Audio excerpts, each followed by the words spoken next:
Yo, Chicago Sports Hub, what the fuck going on? Today we're going to talk about the NFL rookie quarterbacks, how they do on their debut preseason week one, how they're looking, who's the most exciting quarterback, and fantasy football. I'm going to give y'all some advice how to win y'all league, what position you should go after, etc., etc. But let's get straight into it. Who's the most exciting quarterback out of week one preseason? Come on now. Justin Fields, baby. Hey, let's go, man. Justin Fields, 14 for 20, pass completions, 142 yards, one rushing touchdown, one passing touchdown. I mean, hey, he looks good in the pocket. He looks smooth, looks comfortable in the pocket. I'm excited to see what else Justin Fields could bring to the table. Honestly, because when was the last time the Chicago Bears had any hype at the quarterback position? Maybe when we traded for Jay Cutler, I feel like years back, but then I mean, I don't know. This is a big thing, man, because Justin Fields, he's number two prospect in the draft. He did big things in Ohio State. So, yeah, man, I'm really excited to see what else Justin Fields can bring to the table, what else he can bring onto the field. And yeah, bro, yes, I know it was against third stringers preseason. Yes, I know, but he still looked good, man. And I have confidence that Justin Fields is going to be a solid quarterback for us in the future. Honestly, we're going to be just fine. So yeah, and also Bears just signed Jason Peters, nine-time Pro Bowler. Pro Bowler. He played with the Eagles. The only downfall on that is he's 39 years old. Let's hope maybe he still has some, some of that shit left in the tank, but it's good as well because he could bring, he could bring and help out the younger old linemen on that team. So good move, good signing by the Bears. I mean, it wasn't for much either, so it was a good signing. We need someone like that on that old line. So I'm glad we made that move, and yeah, let's see what the fuck else the Bears could do, man. Honestly, I'm excited for football, for the Bears, all that shit. But next, let's move on to Trevor Lawrence. Trevor Lawrence, he didn't really get a lot of snaps in. The Browns beat the Jaguars 23-13. Trevor Lawrence, he was 6 for 9, passing completion, 71 yards.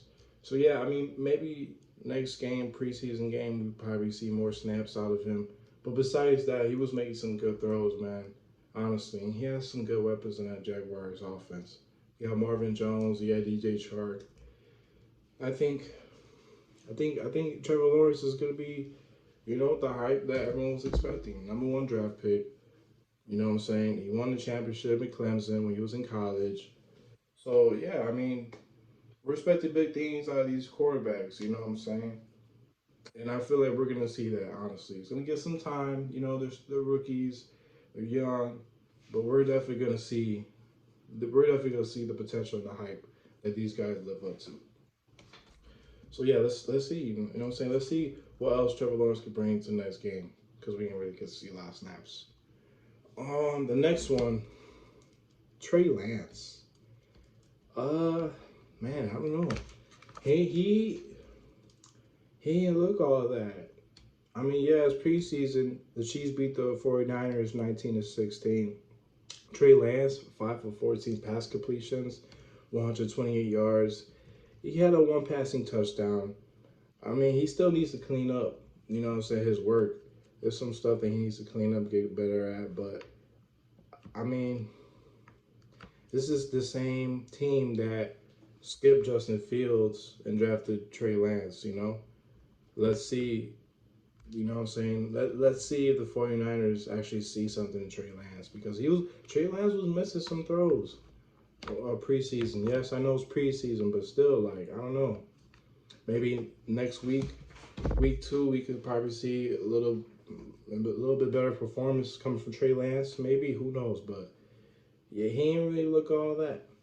But if he could live up to the potential he has as well, 49ers might be a team to look after, man. Honestly, because they got some weapons on that team and their defense is solid.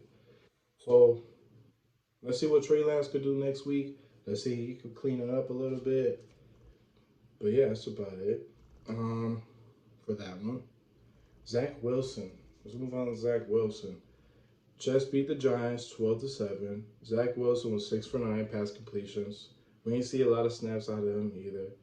But 63 yards, 6 for 9. I mean, that's pretty damn decent. You know what I'm saying? He was making some good throws. He was making some tight throws too. And I'm not gonna lie, I was one of the people who said, I don't know, I see Zach Wilson as a bust. I don't see him being a good quarterback in the NFL. Let's see if he can prove me wrong. Let's see if I'm right. I don't know. We're gonna see. But he looked pretty decent preseason week 1. I ain't gonna lie against the Giants. I ain't gonna lie. Let's see. Let's see how he does week 2 when he gets more snaps, if he does. But that's it for the rookie quarterbacks, man. Um, yeah, I mean the most exciting quarterback was Justin Fields. So let's see. Let's see what these guys could bring into week 2 and from here on out, honestly. But I want to bring up somebody else. He's not a rookie quarterback. He's a backup. Still young, though. Jordan Love from the Green Bay Packers. 12 for 17 pass completions, 122 yards, 1 passing touchdown. Let me just say this. He looks pretty fucking decent, man. He was making some good throws. He was getting some good throws in. You know what I'm saying? He looks smooth in the pocket as well. So I think all these young quarterbacks, man, are going to be something decent in the future, honestly. Let's see. Let's see what's up. Yep. We're going to see what's up about that. But that's about it for, the rookie quarterbacks, the young quarterbacks and shit.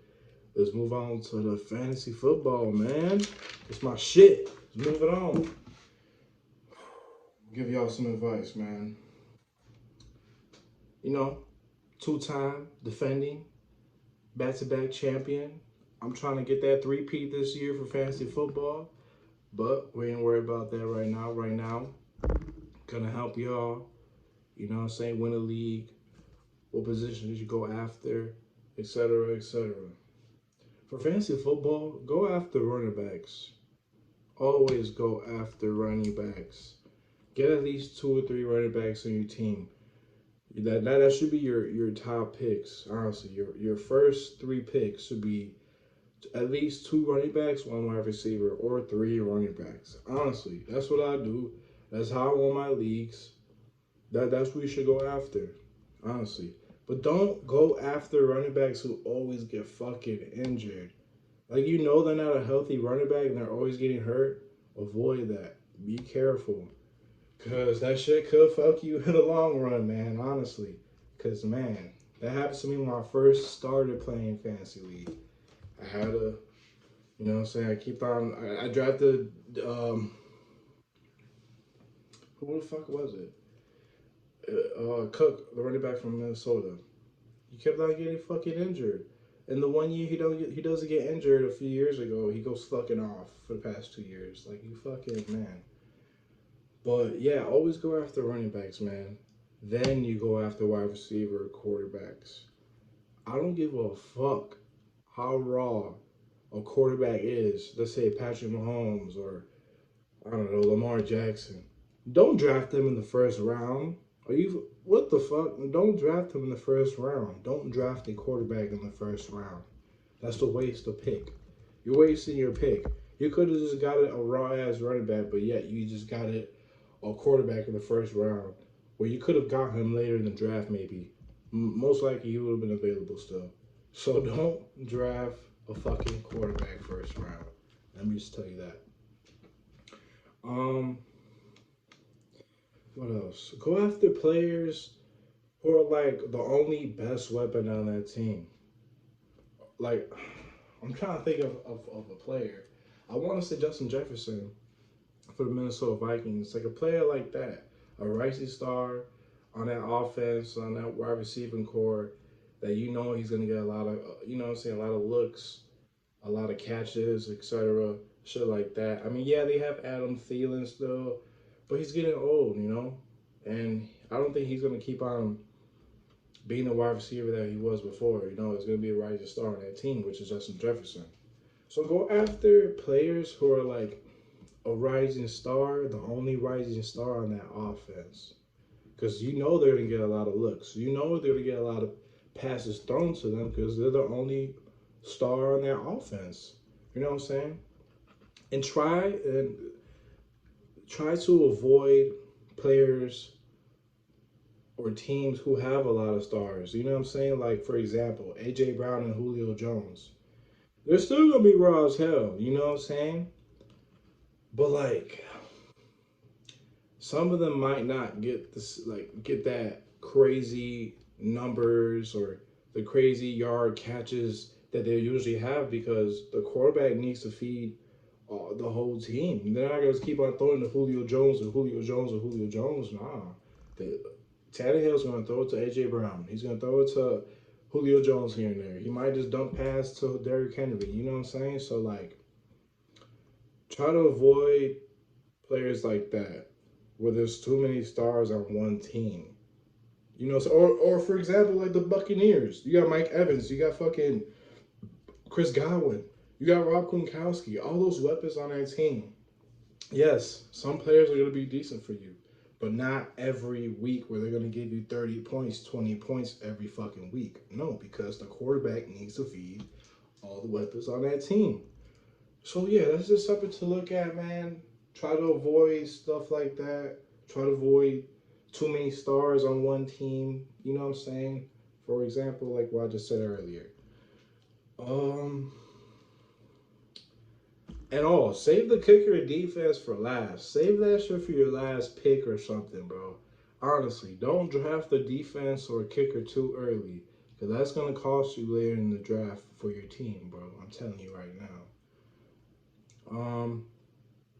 Yeah, I mean, that's about it, but always look at your player's schedule. That's the last thing I'm going to say. Always look at your player's schedule. For example, I'm going to give y'all an example for what I did for my league last year, right? I had Todd Gurley, Hayden Hurst, and Mike Evans, right? I was 2-6 or 3-6, some shit like that, bro. Damn near my season was about to end because I kept on losing.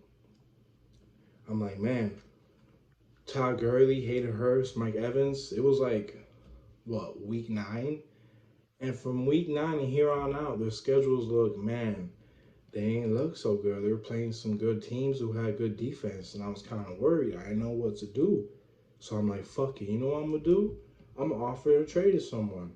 I had Todd Gurley, Hayden Hurst from the Falcons, tight end, Mike Evans, wide receiver from the Buccaneers, right? That's who I had.